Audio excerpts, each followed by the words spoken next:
কাজ করতে হচ্ছে আর কি বাচ্চা নিয়ে। 29 লাখ বলে সপ্তাহে মাসে প্রায় 1,20,25,লাখ হবে। এত বাচ্চা ফেলে পড়াশোনা করা সোজা কথা না আর কি। অনেক কোম্পানি যেখানে আসছে কোয়ালিটি, তারপর নাবিশ অনেক বড় কোম্পানি, আরো এসি আছে, বিভিন্ন কোম্পানি আছে, এটা কিন্তু হলে এই প্রোডাকশনের কাছে যেতে পারে না, কিন্তু চেষ্টা করে কিন্তু পারে না। এটি একটা আলাদা একটা দরকার, মানে এইদিকে মনোনিবেশ করা দরকার।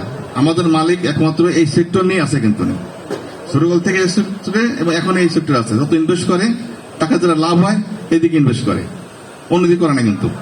আর অন্য মালিক কিন্তু দেখেন তারা কিন্তু ডাইভার্ট হয়ে যায়, কিন্তু তারা এদিকে লাভ করার পর অন্যদিকে ইনভেস্ট করে। অথবা অনেক মালিক আছে অন্য ব্যবসা আছে ওইটা ঠিক করে এইদিকে সাইড ব্যবসা করে, নিজে করে না কিন্তু।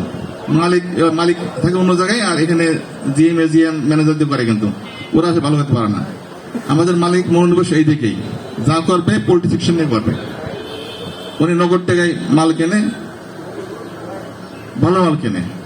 আমাদের বর্তমানে প্রতি মাসে এখন পোল্ট্রিতে আমরা সেল করি, তাতে প্রায় 35,000 টন পোল্ট্রি করি, 35,000 টন, আর 2,000 টন গরুর ফিট, আর 3 থেকে 4,000 টন মাছের ফিট।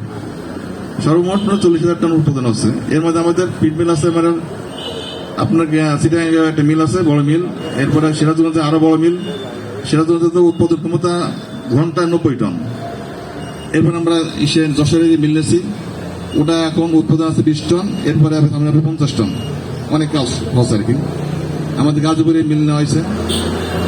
আমরা ইনশাল্লাহ মানে অতি দ্রুত